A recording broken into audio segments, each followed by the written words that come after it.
James,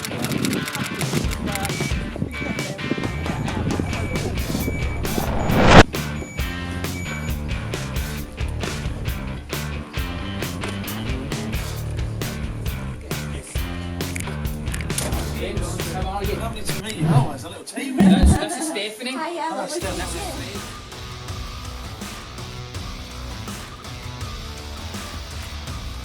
While most people see problems, entrepreneurs, they see opportunities.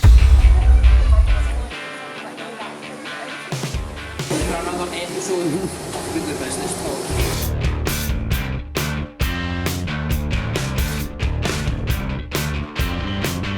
What we've actually done is we have 6:30 flight down to Southend, down in Essex, and we have travelled over to Marsh Farm where James Sinclair, so very successful businessman. If you're a business owner and you're serious about growing your business, then this is the channel for you. None of this is theory, it comes from experience. Right now, we're filming in one of my actual businesses here in Essex, Marsh Farm Animal Adventure Park. It just goes back to the power. Without these types of things like the podcast and doing the vlog, we wouldn't have that opportunity. Down in Southend, going to Essex to see James Sinclair.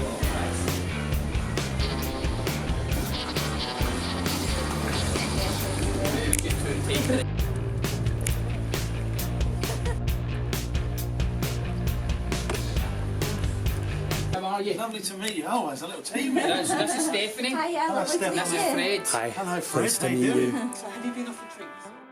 So there would be absolutely no way that James would know who we are, or we would even know who James is, and be able to offer him some sort of PR. What James gets from this, from being in the podcast and being on sort of camera, and he does a lot himself, but we have a network as well that he is not tapped into, and he has a very large network that we want to tap into, and this collaboration and these partnerships and ways of networking allows you to kind of grow that. And all we're doing by doing that is we're tapping each other's networks and growing their individual businesses. And by bringing them to Scotland, we can do that even more so. We're talking about bringing James up for a 1 day free of charge business event, followed up by a 2 full day intensive course on growing your business. The commercials involved in that are very exciting as well, and it all started by us spending a couple £100 coming down to do a podcast, and the commercial side of it, off the back of it, is huge. But not only that, we've managed to shake hands with clearly a successful business owner. If you really want a successful business, focus your time on marketing and getting customers, because then you can afford to put the rest of the people in place. Well, this is actually something. Now, you were very influential, James, in this hire of mine. You just met Stephanie there. Stephanie's only been with me a few weeks. I've been toying with the idea. I've never... A few weeks, right? She's been with us a few weeks, and she, although I've been toying with the idea of an assistant for a number of months, but there's always been that thought of, do I have enough for her to do? You know, would she then be sitting idle? And how do you get the right one? There's a discretionary and privacy element of it, so on and so on. But what is your thoughts, because I know you've got strong thoughts on, as you just said there, those business owners that say, I can't afford these people, whether it's admin, assistant, and they're holding back because they don't want to take something on in terms of commit too much. Yeah, so what would you say, like, Well, so I how would you always said, punch them when in I the was face? 17, I had nothing, and I employed someone to do admin for me for 5 hours a day, because I worked out that was going to cost me £60–70 a day back then, or 50 quid, whatever it was. That then gave me 5 hours to go and get customers. And I think business owners need a bit of positive pressure on them. Yes. I think they need, right, I've got a salary now to find each and every single month. And here's the other thing, don't think about an annual salary, like you're going to pay someone 10, 20, 30, 40, 50,000 pounds a year. It's divided by 12, right? Understand that. So, you know, maybe you're just going to get the savings up for 1 month. Yeah. But once you get your time back to go and do getting customers tasks, but sometimes people want to feel like they just want to be busy being busy, and I just think, come on, stuff off. You know, don't think like that. It's entrepreneurship plus management equals success. Usually entrepreneurs are not great managers. Yes. I am not a great manager. I would be the best manager you would ever have in a business for 20 minutes. Yeah. And then I'm on to the next thing. You know, you have to understand there's a big correlating difference between leadership and management. Yeah. And when you understand that, then you can really start to soar to success. So when I was very lucky enough that I discovered the book Losing My Virginity by Richard Branson when I was 16, 17, and he basically gave me permission. He rewired my thinking from 17 years of being a kid to say that if you're not good at something, just get someone else to do it. Yeah. Now, when you're growing up, you know, if you can't do something, you're told if you don't succeed, try again. You know, that stuff is like pushed into us. So, you know, the thing you need to be good at is breaking into market and getting people to know about you. That is a natural skilled talent of business ownership, entrepreneurship, that you need to get really good at. So you do need to learn that stuff.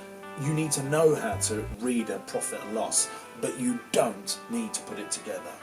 So I couldn't wait to employ people. Richard, like that, so I just read that book at 16, and he said, you know, he built teams. When you break down Richard Branson, what he is so good at is building teams, not building companies. He builds teams. And if you reverse engineer any successful person,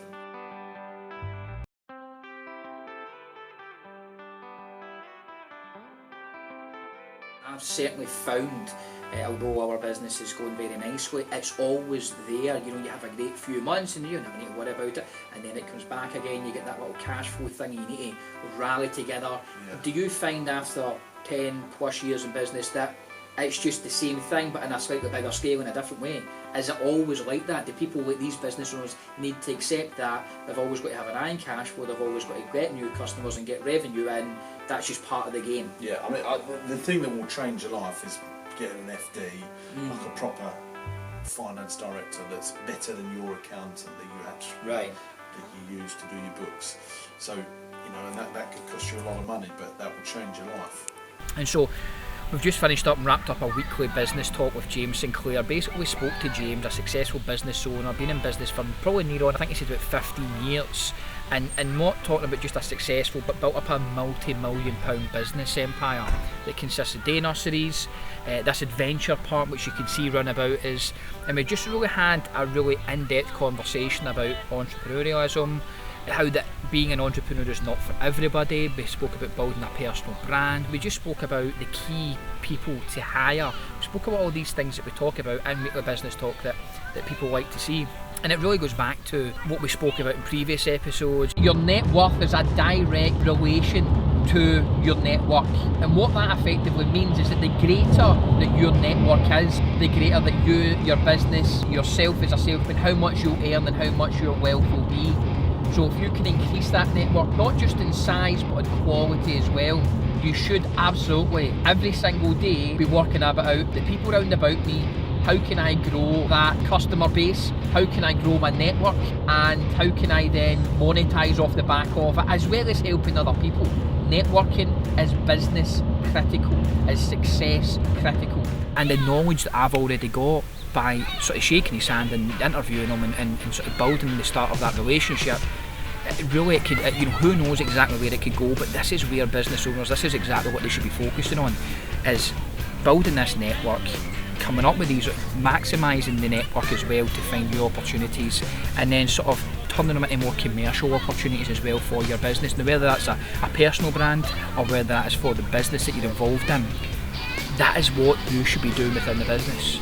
We shouldn't be, and we spoke at this in the podcast, we shouldn't be as entrepreneurs spending our time doing all the admin stuff and the finance side of it. We should be spending our time growing the business by building relationships and creating opportunities. So already myself and James are speaking about, I do feel there is a severe lack of quality events in Scotland in particular, where, you know, there are some really good events, but when you compare it to other parts of England and particularly London, there is not that many business owners attending these events with a view of actually growing their business.